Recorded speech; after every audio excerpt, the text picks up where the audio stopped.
Welcome back to another episode of the Financial Advisory Podcast. Today's guest is super special. He's a local barber. His name is James Holland, and he's got a barbershop here in Loveland, Colorado called XAAK'S Barbershop. And it's, ironically, I'd have him on either way, but ironically, it's about walking distance from where we shoot right now. So it's pretty convenient today. But like I said, no matter what, I'd have this guy on if he was 4 hours away. He's a unique character, and I'm excited to have him on today. So welcome to the show, James. I appreciate it. Glad to be here. So let's talk about the barbershop in general, man. I know you're not from Colorado. Mm-hmm. Let's talk about how this barbershop came to be and where you're from. Well, I'm from Houston, Texas, Space City, H-Town. Okay. Bayou City. A little different weather there, huh? Much different weather. yeah, with no snow at all. Sticky all the time. Yeah, hot. all the time. It's comfortable for parts of the year, but also uncomfortable other parts of the year, right? It is. Around this time, it's probably pretty comfortable. Yeah, pretty nice there. Yeah, pretty nice. But when spring break roll around, that's the beginning of uncomfortness. That lasts till about what? September, October? Man, it can last to, in some cases it can last till December. Okay. Oh, damn. Till December, yeah. After I moved down here, I went home just before Christmas. Okay. And I had forgot about what the weather was like when I walked out of the terminal and that humidity hit me. I was like, oh man. So how do you? I don't want to interrupt the story, but how do you like the weather here? Overall, it's cool. I mean, no pun intended, but I mean it's I'm still getting used to it. How long has it been?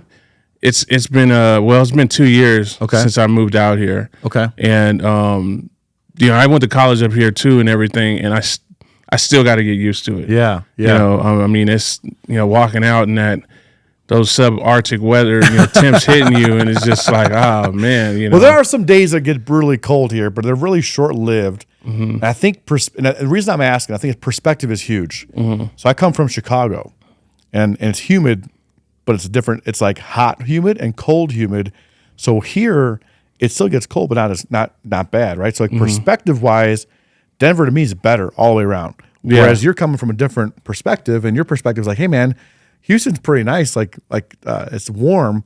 You have a whole different atmosphere to even get used to. But like the dry air, I think is nice. Yeah, I rather deal with dry heat than humid heat. I don't know anybody that likes to be wet and sticky and hot at the same time. Yeah, you're swamp ass all day long. Man. All you wake day. Up, yeah. Yeah, there's only one place it should be like, or two places it should be like that.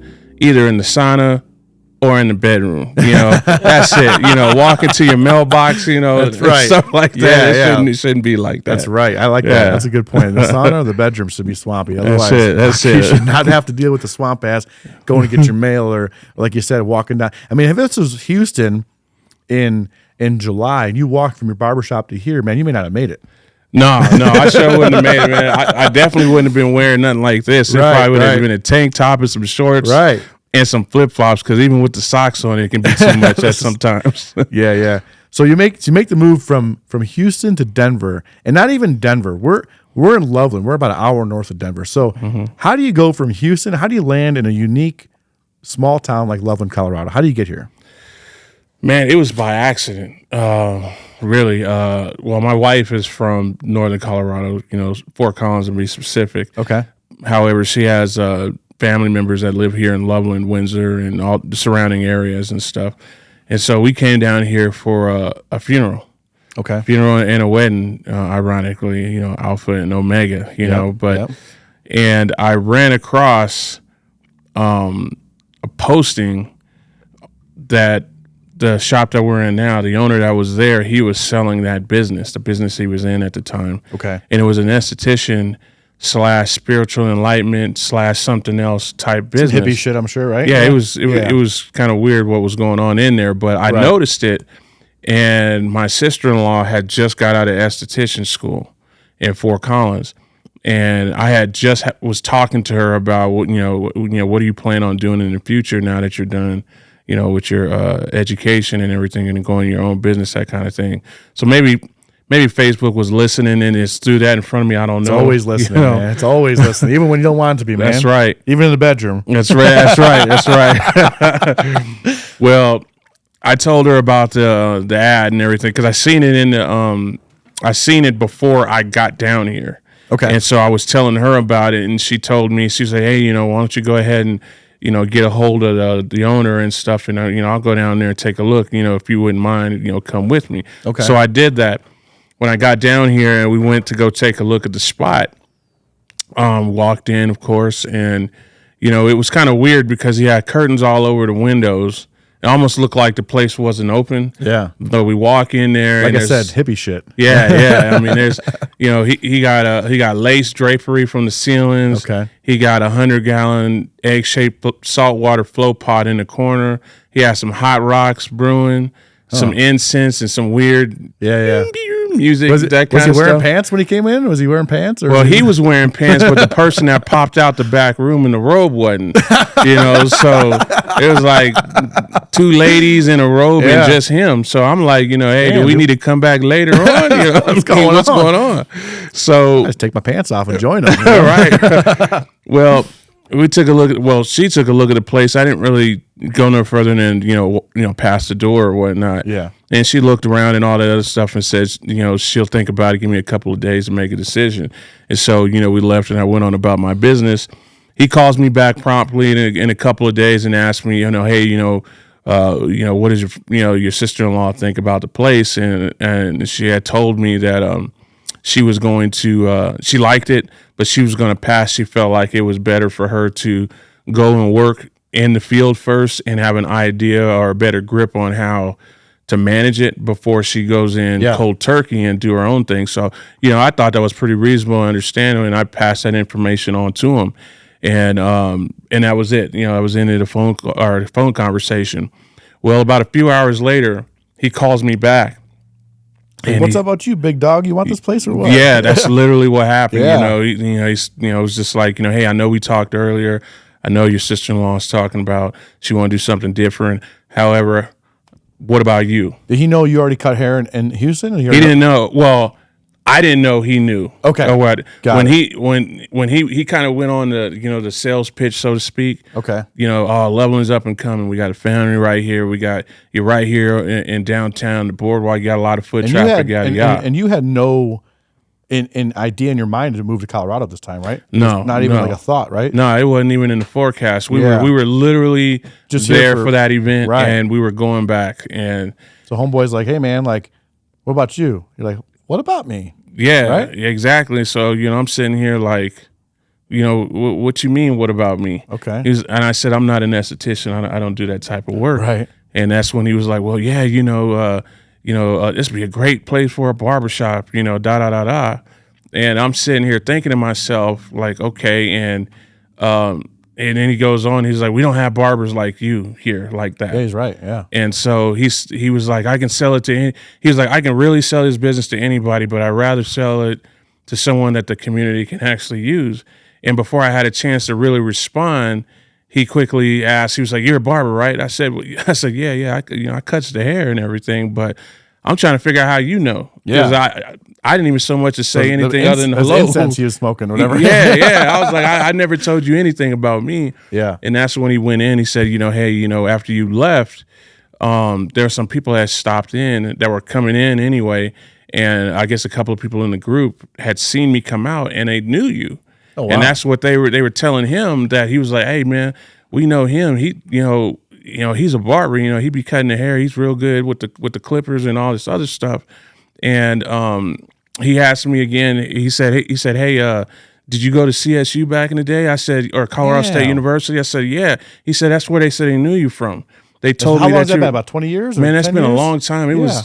It's been a long time. Yeah. I would say 99, 2000. That's a long time. Remember, I mean, you must have a very distinct look that hasn't changed. Because, like, I guess so. Right. I mean, it's but that's what he said. That's what they were saying. And he said in the beginning, he was like, he didn't really think too much of it.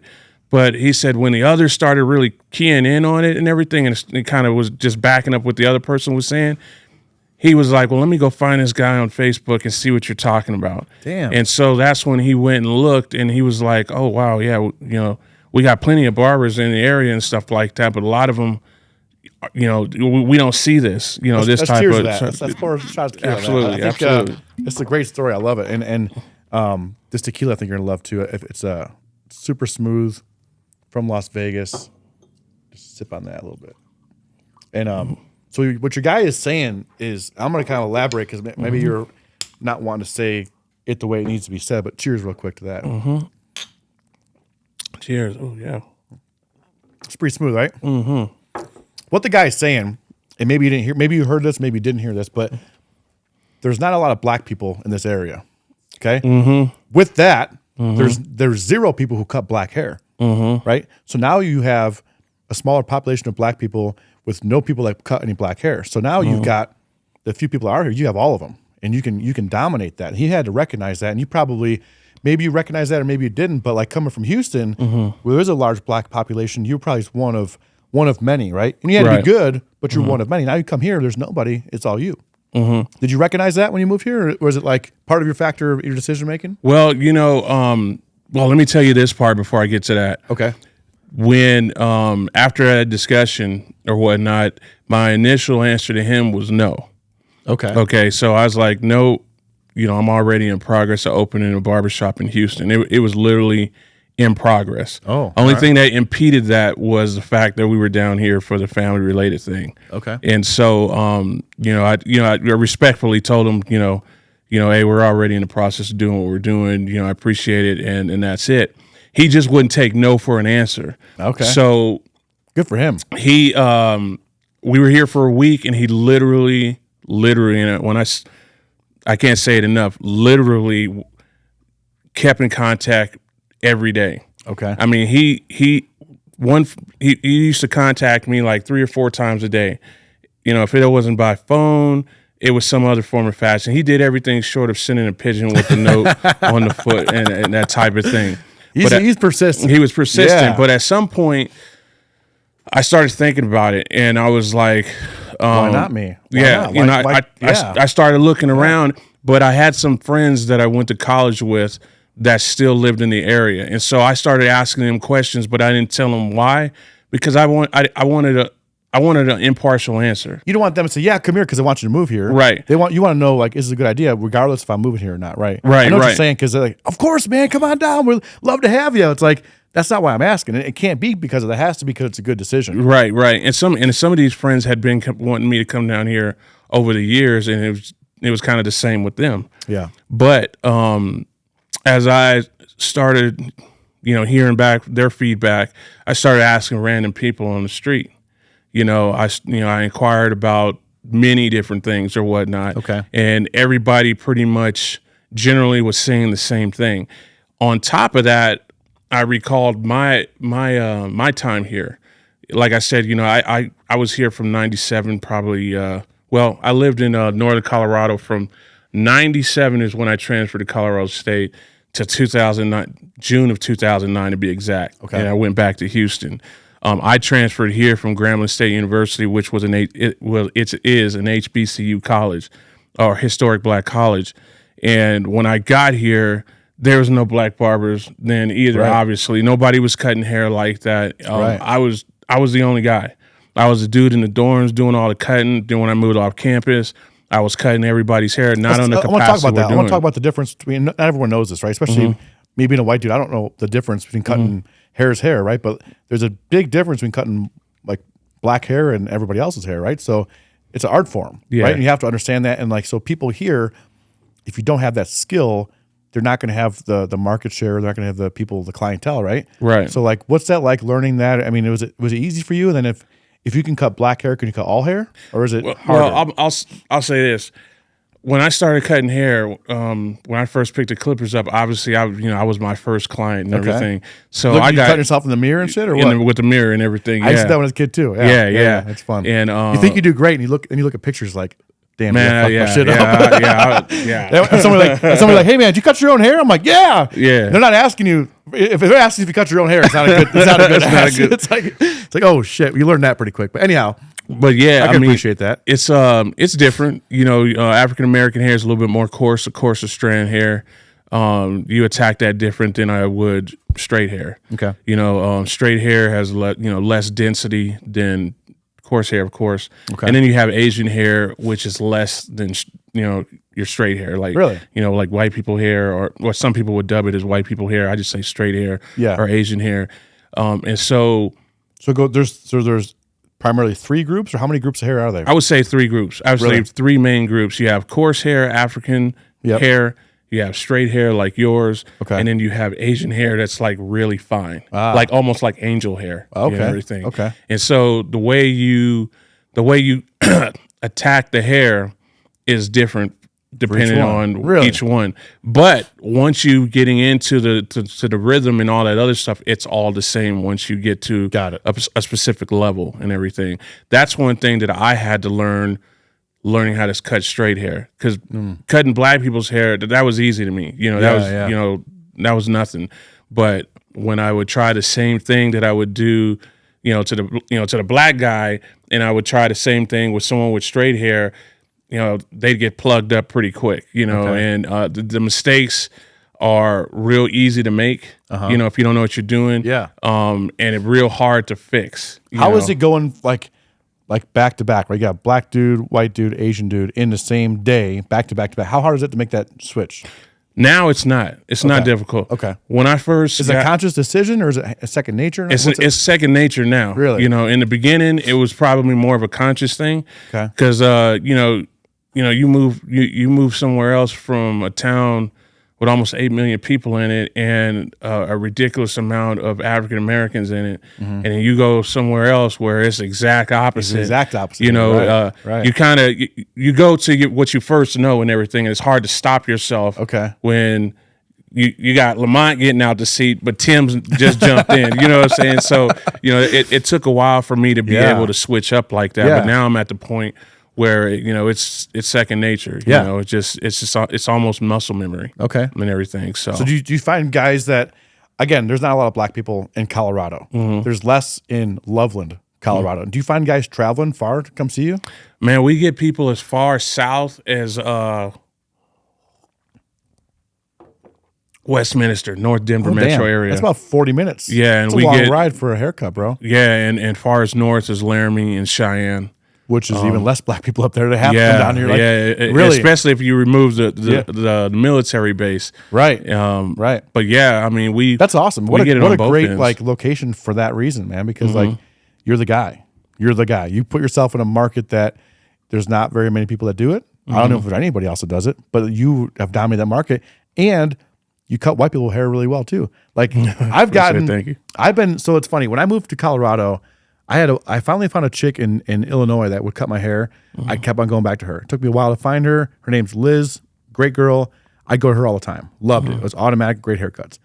Moved to Colorado, I'd go to Sport Clips, and I'd always fuck my shit up. And I was like a carousel of, I'd always trying to find, I finally find some chick, does good, not great, but I'm like, I don't give a shit. Whatever, it's fine, And then like, kind of get irritated, and I send my buddy Dave over to you, who's bald, but he needs a beard trim. Yeah. And I'm like, dude, you look homeless. Go get your shit taken care of. When I see his beard, I'm like, oh, dude, hell yeah, that looks good. Like, go back and see him. Then he let it grow out again and get all bushy. I'm like, dude, go see your boy. Like, what the fuck? So I'm like, where's your guy? I'm going to go see him. So when I see you, I've gotten 2 haircuts by you now, and I've gotten more compliments on these 2 haircuts in the past, 3 weeks maybe, than I have the past 10 years, right? So like, wow, it's a big deal. And it's like, you do good work, and it's a big difference in like, people don't always think about a haircut being that big of a deal, but it is. And it's like Prime always talks about, Coach Prime, we'll get into him next, but he was talking about you look good, you feel good, you do good, right? You do good, yeah. It's a big deal. And I was on a podcast recently, and it just came out today, and it was the first haircut you gave me. And I recognized it. I'm like, dude, my shit looks good. And I'm watching myself on this show, and I'm like, fuck yeah. And what's ironic is that show or that episode had to be refilmed because the first one we did got lost. Okay. So I had to redo it. And I sounded better because I was just another month of like practice and reps, and my haircut was better. I was like, hell yeah, it looks good. So like, it's a big deal. And people I think people take it for granted, just going to Sport Clips or going to Great Clips or going to Walmart or whatever, and getting just this fucking Mickey Mouse haircut. And it's like, it's not a big deal. But like when you go to a professional barber, it's a whole new level. Everything, the experience is different. The haircut is different. It's a big deal, man. So I want to it's a good deal, and congratulations. It's a cool Thank you, sir. thing that I can't believe I waited 37 years to go see a barber. Where I'm always just trying to go get some hot chick to cut my hair at Sport Clips, and it's like it's such a big difference, you know. Such a big difference. Right. So if you're listening, fuck them chicks. Go get a barber. Go see a pro. And that was always like a thing I just never thought it was that big of a deal, but it's such a big difference.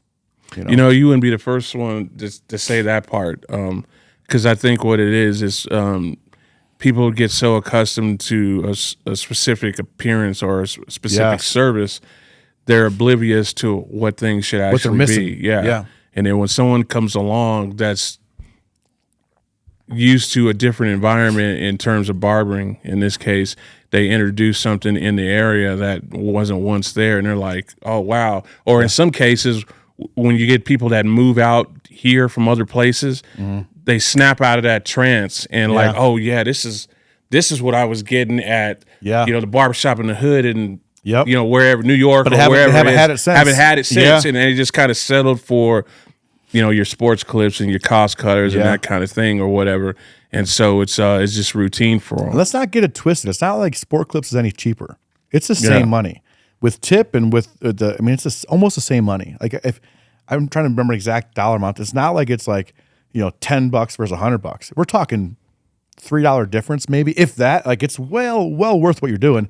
I think some people don't even understand the difference between going to a barber and then going to a regular a McDonald's version of that, right? Like it's, you know, you're going to a steakhouse versus McDonald's, right? Like you're getting full, you're satisfied, but like the difference is a big difference. So it's cool. I'm actually I'm borderline ashamed. It took me 37 years to figure that out. I'm glad I did, right? But like, fuck, I could have done it for 10 years ago, man. I never know what kind of girl I could have got back then, you know.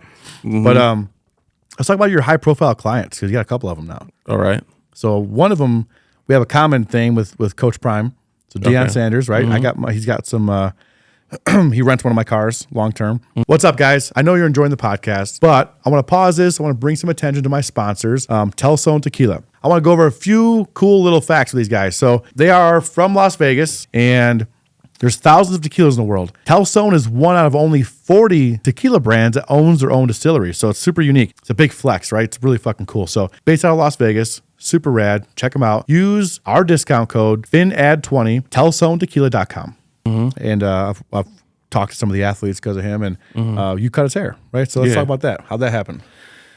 Oh man, well, when Coach Prime first got here, he had put a video out that he was looking for some barbers for his program, and which I wasn't surprised. You know, that's probably would have been the top 3 things on the list. Yeah, you know, him coming out here. And the car, I got that checked. All right, you got that, right? Got that, yeah. Yep. And so I didn't see it when he initially put it out, but one of my clients did. One of the people that come to get their haircut regularly, he saw it and he tagged me to it, and so I seen it. And, you know, I had responded in the comment section. I said, you know, hey, you know, I can help you out, Coach Prime, you know, Grambling State University, former HBCU, you know, we opened the only black barbershop in northern Colorado. Maybe all of Colorado. You know, I don't even know, man. Seriously. I don't know about all of Colorado, but northern it's the best Colorado, one in Colorado. Sure. You heard it here first.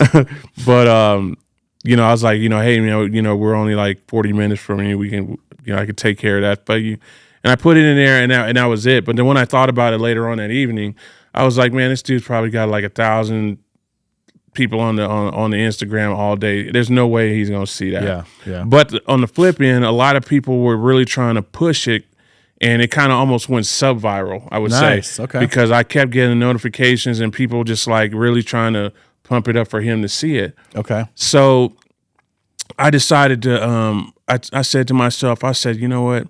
No, I'm not gonna sit here and wait for dude to find this, you know, needle in the haystack. Yeah. I'm gonna go up there. So I goes up there. Nice. Up to CU Boulder. Okay. Yeah, I went up there to CU Boulder, got there, and you know, obviously nobody around. This is probably in January, you know, or close, somewhere around New Year's or something like that, or whatever. But you're freezing your ass off. I was freezing. Yeah, cold for where you're from, right? And I've never been to. I've been to CU's campus, but I've never been to that aspect of campus. So I didn't really know where I was going. So I went to Folsom Field. You know, I'm walking around. I'm over by the ticket booths. I'm in the parking garage. I'm everywhere, right? Yeah. And I asked somebody, I said, hey man, I'm, here, trying to get a hold of the coaches and everything, how can I get to them and stuff like that? And they really was like, yeah, they're on the 4th floor, but I don't know if my key card works because you have a special clearance to get up there. Yeah. The guy was like, well, why don't you go up the fire exit, the stair steps. No shit. And you can go up that All way. right. And I said, okay, all right. And so I goes up the staircase or whatnot. And the first guy I asked, he would work for facilities, and he was telling me how to get there. And when I got to the elevator, that's when I realized I couldn't get in there. Then another guy that had a key card, he didn't have access to the 4th floor, and so he told me to go to the fire escape. Allegedly, all this is allegedly, by the way. Yeah. And so I breaking in to see you. I love it. Hell yeah. Well, I'm going up the stair steps and everything, and I get up there, and it has a card reader on that too. And then now you're locked in the stairwell. Yeah. So now, shortly after that, I thought about it, and I'm standing in the stairwell. Right. This is insane. Yeah. There's nobody around, but I'm looking around I'm like, man, what the hell am I doing, man? I realize my surroundings. I'm a black dude in the stairwell. You're breaking in the fucking seat. And nobody knows, what's going on or whatnot. Let me get the hell out of here. You got a bag of clippers with you? You got tools with you too? Man, I have nothing. It was just me. Okay. And so I'm like, man, let me get out of here before I get handled or something like that. And so when I came out. That's funny. And I was like, I had been there for a good while. I sat in the lobby for like 20 minutes before I started seeing people. So you look like you're casing the joint too, by the way. Yeah, it almost did. I'm pretty sure I looked out of place and everything. Big black dude in Colorado, number one. I see you looking around. Yeah, looking at fire exits. Right, man. It just wasn't a good look. But when I was getting ready to get in my truck and head back to Loveland, and I saw this other brother. He looked like he was delivering some stuff, and I turned around and I asked him, and I said, hey. I'm here trying to get a hold of the coaches or somebody in reference to the Barber, slot that they looking for. Yeah. And I said, I'm up here for that and everything. And I was just wondering if, you can help me, direct me to, a coach or, somebody I can speak to in reference to that. Mm. And he said, I don't work for the university. I'm just here delivering some stuff that they ordered. He was like, but I will, tell somebody up there. And I said, man, I sure appreciate it. And I was getting ready to walk back to the car, and he said, hey man, you got a card? I can give it to him. And I said, hey man, this is my last card. I was going to give it to Coach Prime, if I saw him. And he said, well, let me take a picture and I'll tell somebody when I get up there. Yeah. And so he took the picture, and that was it. Okay. And so you leave and go home now? I leave and go home. I'm out the way, right? So I leave and go home, and I think he also told me, he was like, you know what? They haven't all got here yet. The coaches aren't due to be back until like that Thursday or whatever. He was like, after Christmas break, January, after Christmas, right? He was like, so you wasn't going to see him anyway. Oh, okay. And so I was like, all right, cool. I appreciate that information. And so I'm at home, right? And I can't remember what it was, but I was talking to my son about something in regards to, working hard for something. If you really want to get something, sometimes you got to do what you don't want to do to get to where you want to be. Yeah, fucking hijack this university. Right. Yeah, you got to do some shit. And I was telling him, and then it just kind of popped in my head. I said, you know what? I'm going back up to the school on Friday, and I'm gonna find me somebody. All right. And that day was the first day my son was supposed to go back to school from the winter break. I told him, I said, you know what? Before I drop you off at school, you're coming with me. And he said, well, what do you mean I'm coming with you? I said, you're going to come with me up there to Boulder, and we're going to see who we can find. He was like, well, what about school? I was like, well, school will be there and everything, but we going to go. Yeah. And I told my wife, I was like, I'm going to bring him with me just in case, something happens. He's right there. His dog's coming. Yeah. Give her to him. I'm going to jam out. So got to be the second fastest one, you know what I mean? Right. So we get up at 5 a.m. and we're on the road 5:30, and we're heading to Boulder, 5:30 a.m. And so, we get there and everything, and we go sit in the lobby. I said, you know what? We're going to sit right here, and we're going to just chill out. And see what we can see. And well, first, Is that by where the buffalo statue's at?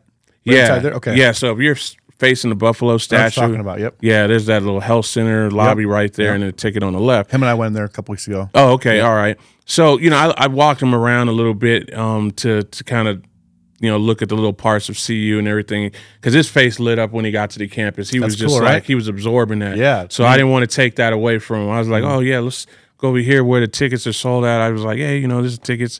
The big TVs right there with Coach Prime on there, and all that other stuff. And so once that was over, we go and sit in the lobby, and we're sitting in the lobby, and he was like, well, what are you doing, Dad?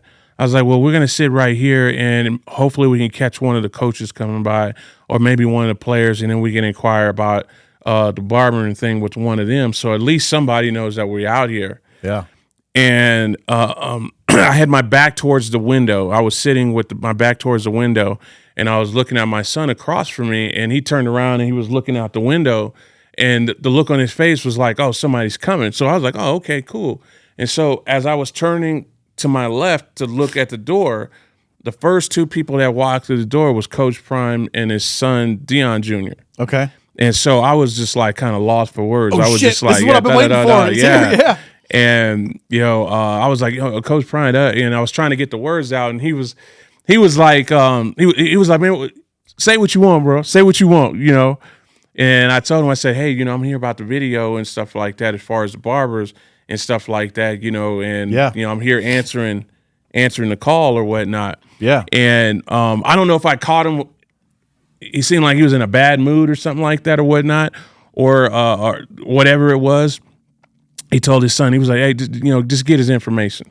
So I give him I start to give him my phone number. I say, oh no, here's my business card. Gave him the business card. He took the boy's business card and went on with it.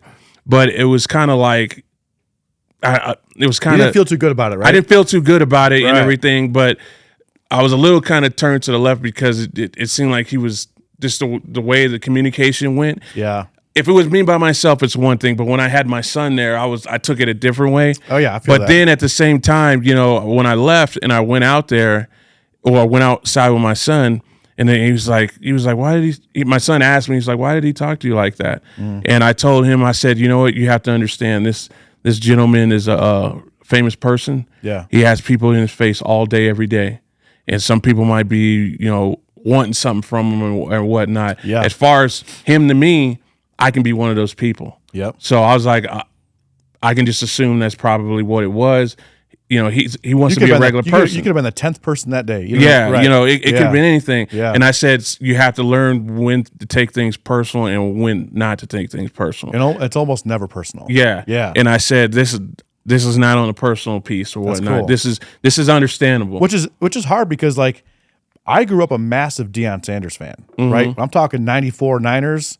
Right, 95 Cowboys, like that was my shit, and I was a big Deion Sanders fan. I mean, I'm massive, right? I was a kid, so like, if I had that same interaction with him, it's like, damn, dude, I grew up, I was a fan of yours, and now you're gonna be a dick. Like that sucks, man. It's hard, but at the same time, it's like, man, you can't take it personal because it's not personal. And as soon as you understand that, it's like, okay, cool. This guy maybe had a bad day. Maybe he has so many people around him, he has to put this up to protect himself. Right. Because you don't know how people are, what their real intentions are. Maybe they're trying to offer him some weird advice or some weird sales shit. Like he may be bombarded all the time. Right. You could have had a fight with this old lady. You don't know. Like what I've learned is never personal. Right. Until there's also lines that can be crossed. We know it's personal. That's the different. But like it's never personal, right? Like I've got celebrity friends that, I've seen him have a bad day.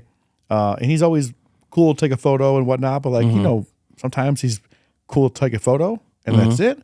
Or he'll take a photo, we'll talk for 5 minutes, right? Right. It's all about how his day is going, not how, it's not you, dude. It's not personal. So it's important that you took it that way because you could be like, well, fuck this guy, man. You know what I mean? Like, you'd have been like, who knows how you could have been, right? You're also a big dude, man. You're bigger than he is. So who knows how it could have gone, right? So like, it's cool you took it the right way because, man, so many people don't. And they get offended and it ruins them. But like, man, so obviously, it transpires. So how's it go down from there? Okay, so at that point, I tell my son what I'm telling him, but I'm not gonna lie. On the back end, I'm still thinking, I'm like, man, damn, this guy kind of. But at the same time, you're like, man, I really feel like he. Yeah, I feel like I got ran over for a bit, and I was just like, man, and it was a little discouraging after that. You know, I kind of just like, you know what, I'm just gonna leave it alone, and that's it. And so, like if he reached out to me, cool, but I'm not gonna reach out to him again. Kind of like that. Okay. Now let me add this in here. I'm gonna add two things. The first thing is, when I decided to open the barbershop here in Loveland versus doing it in Houston, how things conspired in the event, or how things conspired as far as us being able to open that. Everything that led up to the opening of that shop was, in my faith, kind of a divine intervention thing. Okay. And I'm not super religious. I'm not the Bible thumper type dude. I'm just kind of like whatever. But I've never experienced what I've experienced when I opened this, as far as signs or keys and stuff like that. That I would have just been oblivious keep happening, to. right? Just kept happening. Yeah. Now, with that being said, I'm gonna put that over here for a second. With the Deion Sanders thing, the sole reason why I responded to that message was not the fact of being able to rub shoulders or be close to celebrities and stuff like that. I did it because I was proud of what Deion Sanders done at Jackson State. Yeah. I was a former HBCU student. I know what the SWAC life is like. I know what it's like being at an HBCU college. When they were coming here to Boulder, I knew some of the things that they would have to adjust to. I've already lived that part. Yeah. And I knew that they, at the very minimum, they're going to need someone to cut the hair. Well, talk about that. Elaborate on that. What you're saying, maybe you don't want to say it out, but it's not very black here. So you have a bunch of black people moving here with this team, and it's like, to them, it's like, oh, fuck, do we belong? Do we not belong? Are they welcoming us? Are they not welcoming us? And there's not that much culture here. So like, they're in a whole new world. So you're trying to offer, hey man, I got you. I know what you're going through. I went through it when I moved here. I know you're going to go through it. Maybe you haven't even seen it, but I know you're going to go through it. And you're offering this like olive branch, like I got you, right? Yeah, it was more or less, how can I help? How can I assist? Yeah. You're coming to an institution and you have others in tow. And I believe in what you're going to do is going to change lives for a whole lot of people. Yeah. Not just black people, just people across the board, whether it be players or the coaches or whatever. What can I do to help you assimilate and have a smoother transition into Colorado life, at least at that point, and to be able to have some kind of positive impact on the program that you're going to be instituting. Now, I'm a CSU Ram. I went to CSU. Yeah. I didn't go to CSU, and I wasn't a Buffalo and everything like that. Although I really admire the school and everything, but I literally wanted to help out. Yeah. Rival school, but you still want to help. I still wanted to help. Yeah. I'd be lying if if I'm saying like, oh yeah, the whole stardom thing, wasn't the thing. That's just extra. Yeah, it's extra. But I knew they were going to need that help. When I came, if I didn't know how to cut my own hair, I would have been in the boat with a lot of other black athletes back during the time that I went to school here. I'd have been going to Denver 60 miles to get an edge up. Yeah. 60 miles to get a fade, and probably sitting there half the day to get into the chair. Okay. So I literally was really trying to help him, adapt and get that program successful. One thing you can just check off the list. And so, but you know what though? When you do it that way with those intentions, they always come out. True intentions always come out. If you're just trying to do it for business or just to do a celebrity's haircut, they'll sniff that shit out, and everyone around you will see that. Right reasons, it always works out. It really does. It's like good intentions always work out. So obviously it does, because you have the good intentions, right? I mean, yeah, I have the good intentions, and and that's just what it was. Yeah. When my son saw them coming through the door, he had never seen Deion Sanders before. He thought he was a regular person. Right. So when I got out of the chair to say something, he looking at me like, "What are you doing? I'm just a dude. What are you doing? Who's this dude? Yeah.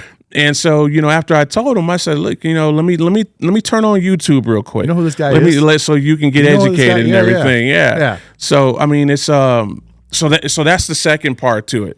So after that interaction that I had with him or whatnot, I kind of was just like, man, I'm just gonna just leave it alone. I met the guy that was a pinnacle, and You did that your was job. it. You did what you could do, and I went on about my business. Yeah. Later on that week, popped up on my Instagram. He was talking to someone in reference to ticket sales, and she was referring, or she was telling to everybody that ticket sales is looking good. Most of the season is sold out. We're looking good for tickets for the spring game. It was really looking really well. Hell yeah. So, and during the conversation, Coach Prime or Deion Sanders was like, tell everybody who you are. Tell everybody who you are. You know how you talk. And she said who she was, and I'm like, okay. He was like, oh, and tell them where you're from too. And so she said she was from Houston, Texas. Oh shit! As soon as she said that, I took that as a cue. Sign. I took that as, because I was literally had my finger on the screen ready to scroll. Up. Yeah. And she said Houston, Texas. I didn't take my finger off the screen. I rolled it right back down and took it off. And I was just like, all right. I said, all right, man. It's been your signs, right? So yeah. I was like, you know what? I'm gonna reach back out. So I instead of trying to find Coach, I found her. Okay. I sent her an email and I told her who I was. I told her where I was from, and I told her about the barbershop, what I'm trying to do, and everything like that. I just laid it out, no BS. Yep. And a couple days later, I got a response back, and she told me who to get a hold of on the program. And so she said he's expecting you to call. So I called him. Is Coach Ray? Coach Ray, yeah. I know him because I've dealt with him too. So he's his right-hand man. Right-hand man, if yeah. you go through Coach Ray, solid dude that you're in. Solid dude. Yep. And so I did, and eventually, everything, came out. It took a while after that, cool, but man. It came out, and it had been awesome. So it all works out. You cut his hair, which is kind of funny because he was bald for a moment. Right? He was bald. Yeah, he was still bald last time I looked. Yeah. So like, which one? Ray or no? Deion. Yeah. Okay, Deion was bald because when I grew up, he had the big Jerry curls and like he was, then he went like the shorter hair, like just with the times, right? But then he got with the Ravens and he was bald, and then like on TV he was bald for a minute, and then all of a sudden it came back. So like, pretty cool for you, right? I mean, bald dude doesn't really need many haircuts, He take care of that shit himself. right. But let's talk about another high profile dude was Governor Polis.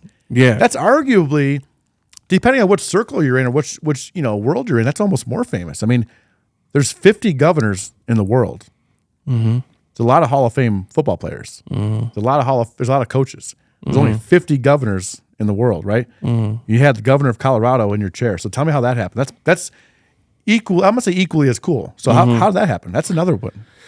Man, I got a phone call one day, and I'm looking at the number as I was answering the phone, and it said state of Colorado.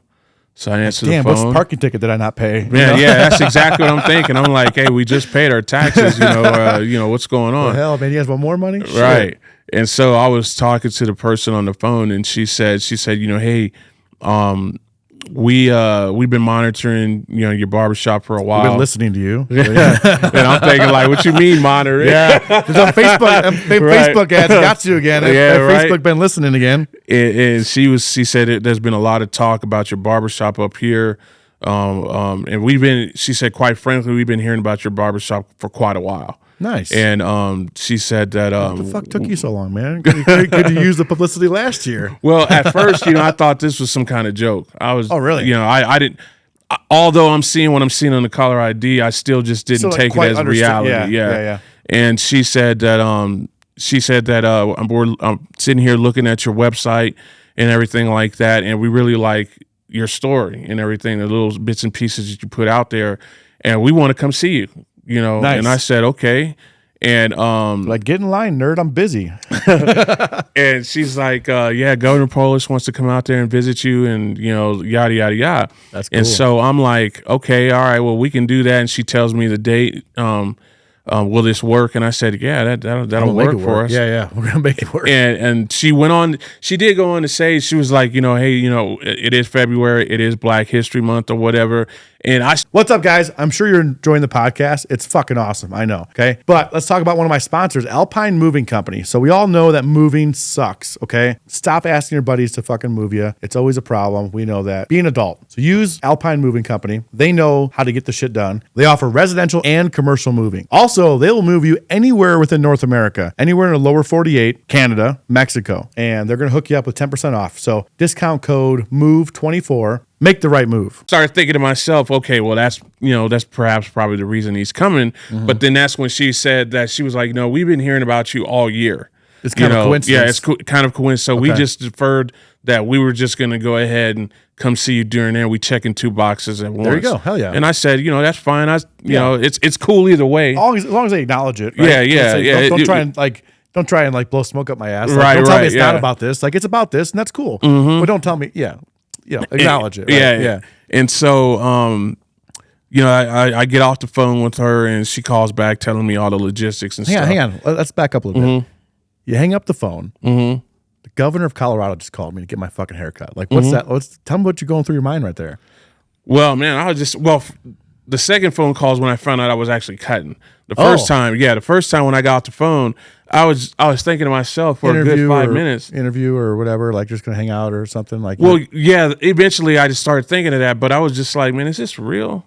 And then I went back and looked at the call log again, and I was just like, man, this doesn't even seem real. It is real. And I was like, wow. I was like, man, these people are really coming out here.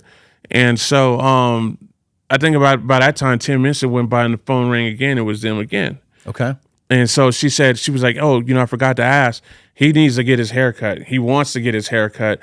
Will you be willing to cut his hair? I'm like, no, I ain't got time for that. Right, Whatever. But I was like, yeah. Take credit card or cash. Right. So I told her, I said, yeah, I paid my taxes, you're paying for a haircut. Right? I told him, yeah. If you don't tip, people are going to know about it. Then I got a tip for you.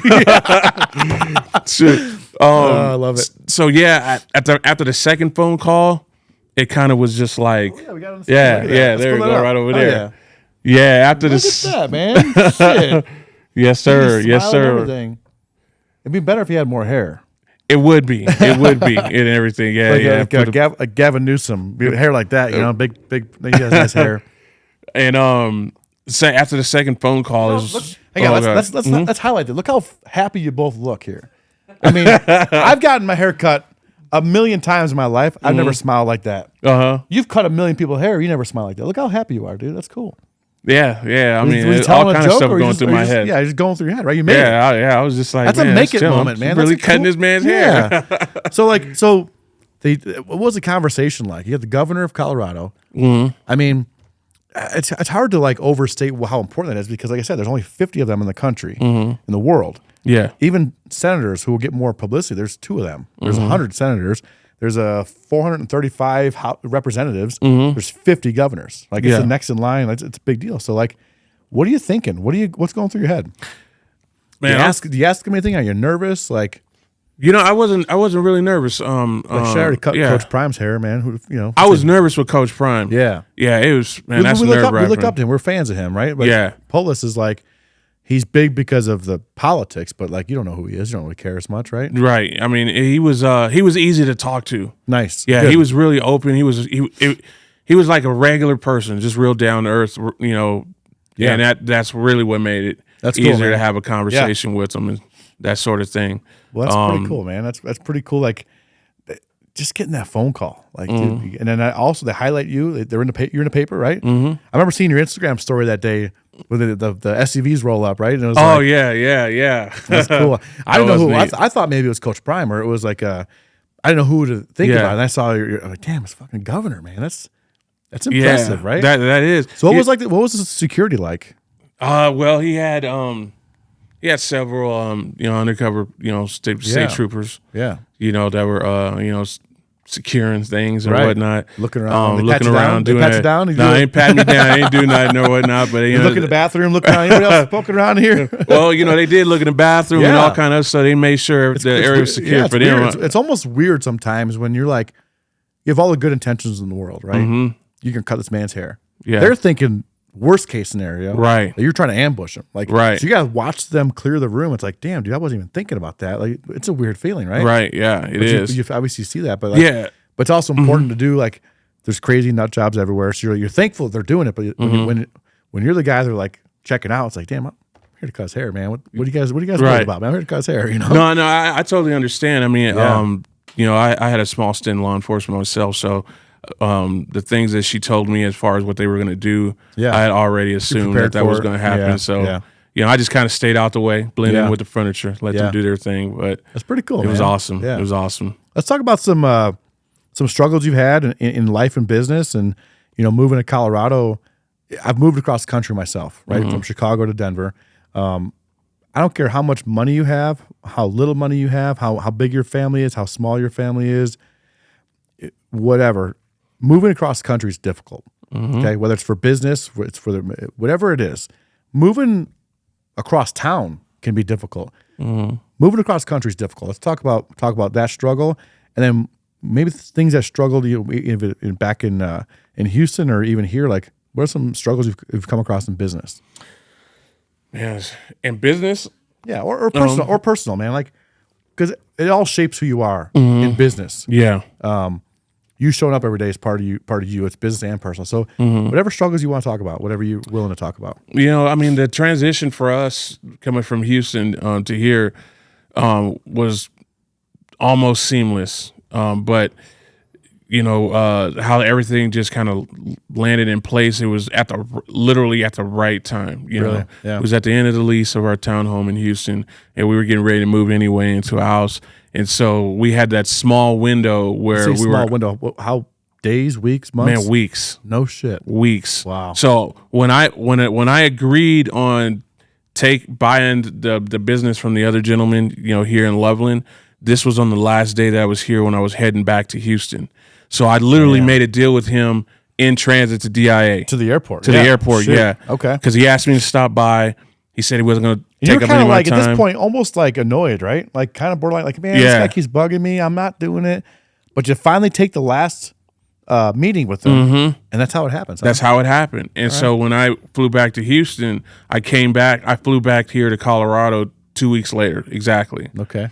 Finalized everything else, boarded up the windows, and went back to Houston that same day. And I came back to Colorado. I drove back to Colorado 3 weeks later. It's a fucking drive, buddy. Man, 17 and a half hours. Yeah. I drove 17 and a half hours, didn't even stop to take the luggage out of the car. I went straight to the shop, and I started renovating on about 4 hours of sleep. Damn.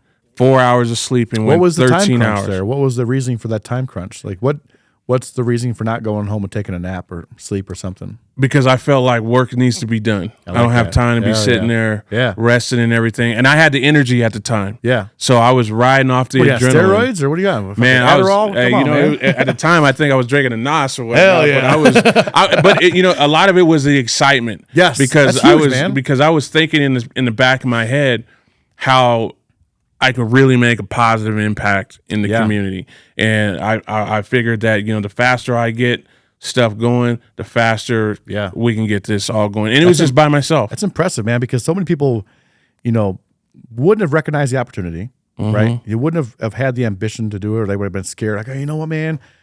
I know Houston. I'm doing good in Houston. I'm okay in Houston, right? To roll the dice, man, Denver. All right, fuck it, let's go. That's tough, man. It's not easy. I want to commend him. It's not easy to move. And I think people like you and I, maybe we take it for granted. I moved from Chicago to Denver thinking, fuck it, why not? So many people are just frozen in that comfort zone. Like, man, I don't want to leave, man. It's already cool here. I know I got family here. I got friends here, whatever. Like, moving's hard. So like, you made the move, but it paid out. It doesn't always pay out, but it paid out, right? So that's awesome, man. It's not an easy transition. No, it wasn't. You know what? And the things that led up to that on the financial piece. When I was in Houston, I forgot the guy's name. You see him on Instagram. The guy usually cutting hair on the side of the road or something like that with different people. I think Really? Vic the Barber or something like that. You know what I'm talking about? Yeah. That's a pretty cool concept. All right. So that kind of stuff is almost common in Houston, and this is Really? before him. But during my come up or whatnot, and this was during COVID. So Yeah, while I want to talk about the cutting hair on the side of the road. I'm like, do with a pair of clippers, the side of the road. side of the road, Really? yeah, talking about Vic blends. But I was doing What's the why?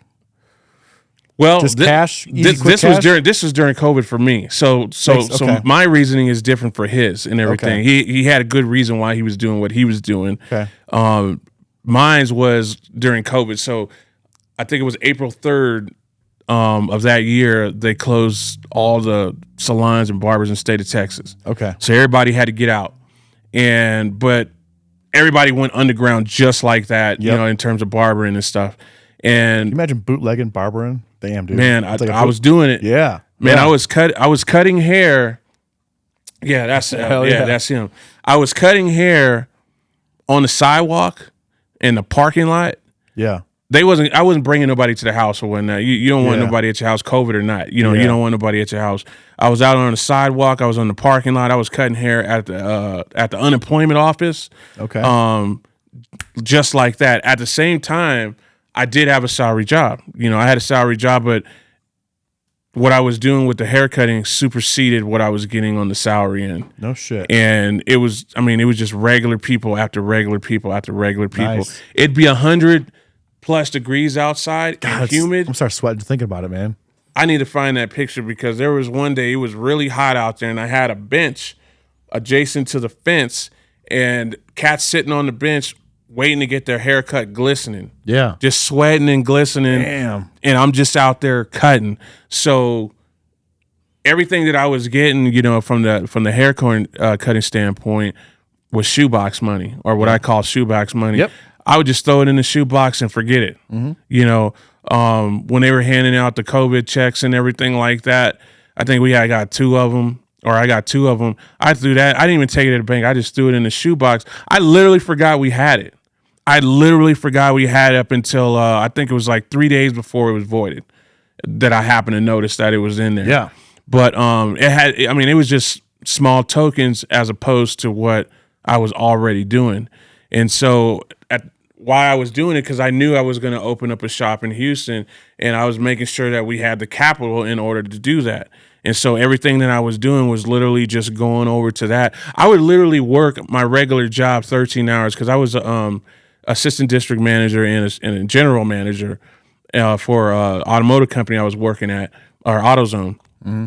And also was working at Advanced too, doing a similar thing. But I would literally work there for 12, 13 hours and then go home and cut hair for almost 10. Damn. So, you know, sometimes I'd be there 2, 3 o'clock in the morning cutting hair, go to sleep, get up and go to work and do it all over again like clockwork. Yeah. Just like clockwork. There's a couple of times where it was just I was so busy. I was cutting people's hair in the back of the store and everything on my lunch break. Hell yeah. You know, and so I was out there doing it. I was kind of on some Malcolm X type shit.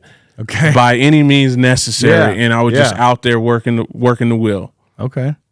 That's pretty cool, man. And then like, it's not easy, man. Like the struggle of just moving across country is huge. The struggle of getting a new shop going. You went all in one shot. You went, I'm gonna move across the country to a whole different part of the world, different climate, right? Different people, and all of a sudden I open a barbershop, and it's worked. So far, I mean, when I was in your chair the other day, I asked you how many cuts you do a day. I couldn't believe you said it goes 20 cuts a day. Yeah, at least. That's at least. That's at a least. fucking lot. Yeah. And that's like, these haircuts aren't 5 minutes long. You're not just ripping. I felt like I was in there for a while. There's a lot that goes into it, right? So you're just, that's impressive, man. And then it's nothing that, I think people can learn a lot from your journey because it can be done. You're proof it can be done. I'm proof it can be done. Like people at home, what do you say to people that are like stuck at a W-2 job that should get out, that want to start their own side hustle, but they're afraid to? What do you say, man? Man, you know, I'll say this. I understand that, you know, business is not for everybody. You know, Correct. I can understand why people don't go into business and all that other stuff. However, if being my own business person is like taking the shackles off. Okay. You know, because I always had the belief that your well-being, your livelihood is regulated by what your employer chooses to pay you. Well, Shackle's a little dark here, man. That's not it is dark. But I'm talking about golden handcuffs, what I call them. Yeah, all right. Okay, you went to a dark spot there.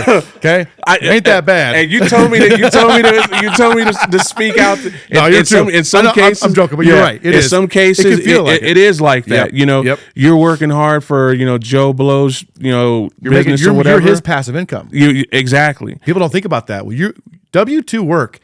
You're somebody else's passive income. When you put it that way, it's like, oh shit, it is shackles. Yeah, it is. It is bad. And let me flip it around a little bit for the other people gonna be like, oh, what are you saying? Yeah. No, I'm not trying to throw shade on anybody that works a W-2 job or whatnot. This doesn't apply to everybody, because some people got really, really good paying jobs and really like where they're at, and a lot of it has to do with their employer, because they make that atmosphere welcoming for them. Well, you and I do. Not everyone's wired for either. Yeah. Right. And I'm not trying to appeal to everybody, but like there's some people out there on the fence and they're like, man, I want to do it, but I'm scared. It's like, those are the people I'm trying to encourage, that you're trying to like, hey man, do it. Fucking do it.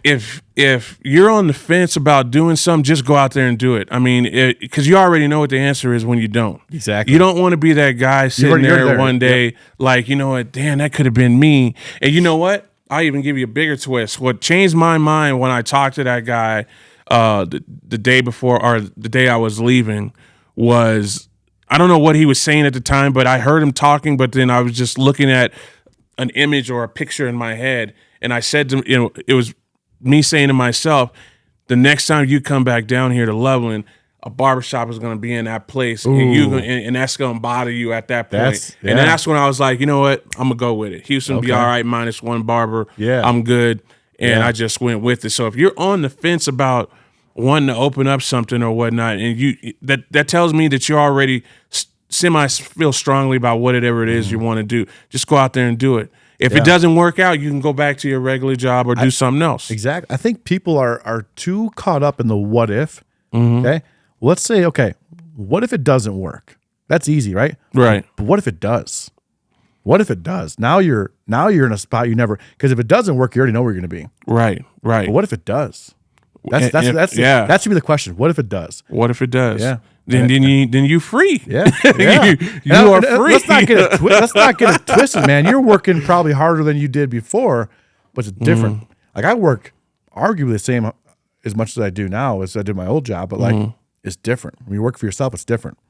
Yeah, it is different. It ain't easier. It's definitely not easy, because you get what you put into it.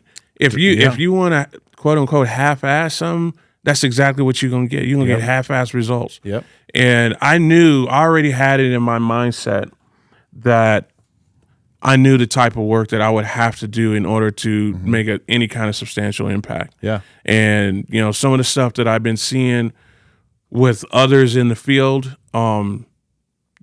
they obviously don't have that that grind that I do. They don't have that vision that I have. Yeah. Because if they did, there's no possible way that they're running their business the way they are. Right. And everything. If they did, you wouldn't have been able to succeed. Yeah. If they did, I would be in Houston and I wouldn't be here. Yeah. I literally wouldn't be here. But it was, I think, man, and I love Colorado, so I'm going to kind of preface this, and I'm going to try not to offend anybody. But moving to Colorado, people here are a little softer. They're nicer. They're easy. If you got this ambition, I come from the Midwest. Like when I was building power lines, it was easy for me to come here and do well. Not because I was awesome, is because the bar, I don't want to say it was lower. It was just people were more laid back. Yeah, and there's a benefit to that. There's a health benefit to that, I'm sure. But when you're laid back, someone like me who's wired fucking tired on a snare drum, I can come in and make some movement, right? So if you're ambitious and you come into an area or a demographic that's not as ambitious, like you can make some moves quick, and then you get this confidence because, like, man, I didn't know I was this good. Well, maybe it's just everyone around you is kind of like half-assing it, right? Right. So you come into a spot that everyone's half-assing it, and you are not half-assing it. You're gonna do really well. Exactly. You can put it any way better. I mean, it's the same way in the barbering thing. Yeah. The barbering atmosphere here in general, and I'm just speaking of Northern Colorado, it's different. It's completely different than what it is in Houston. Houston is cutthroat. Really? If you're not nice with the clippers, you can forget about it. The lights are coming off at your shop at some point. Yeah. and it's just different. The camaraderie between barbers in Houston are different than it is here. Are they friendly or not friendly? They're more friendlier. We're more competitive. There you go. All right. You know, the way us as barbers interact there, people here would take it as, you know, being confrontational.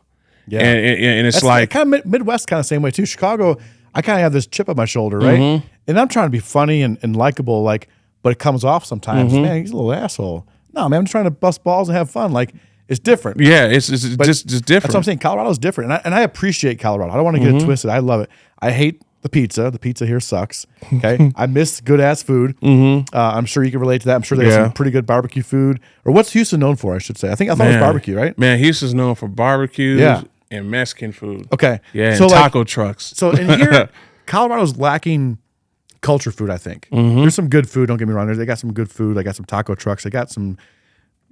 It's not like Chicago. It's not like Houston, right? So I think I miss that, right? Yeah. I love the weather. I love the people. But there's a little bit of grit that comes from other places that when you come here, it's easy to do well. Yeah. It really is. It's like a coloring book. You have you know, the picture up there. You just need to add the color to it in order to bring it out. Is that a black joke?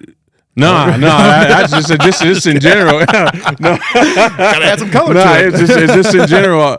I mean, I mean, it's just like, you know, there's so many things that can happen here. You know, if you specialize in a lot of opportunity, if you specialize in something, 9 times out of 10, whatever it is that you're doing hasn't arrived here yet. Yeah, it's weird, and right? and that's your launching block right then and there before it gets here. Because once it gets here, it's like everywhere else. It's a wrap. You might as well find something else to do, man. Because everybody's doing it now. So, well, man, not everyone's doing it as good as you. So I really appreciate you. I think it was really cool. We met by chance.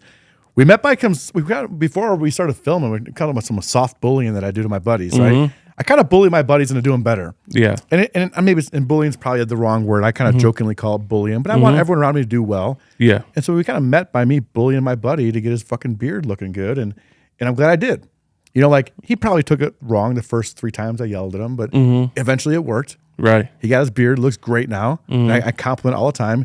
He met you and now I've met you and I think it worked. So like, I'm going to just say like, hey man, bullying's been around a long time because it works. You know, I'm gonna go on the record and say that, but use it for good. You know, so use your bullying for good. Encourage your buddies to do well. You never know what's going to come out of it. So, James, thanks for coming on the show.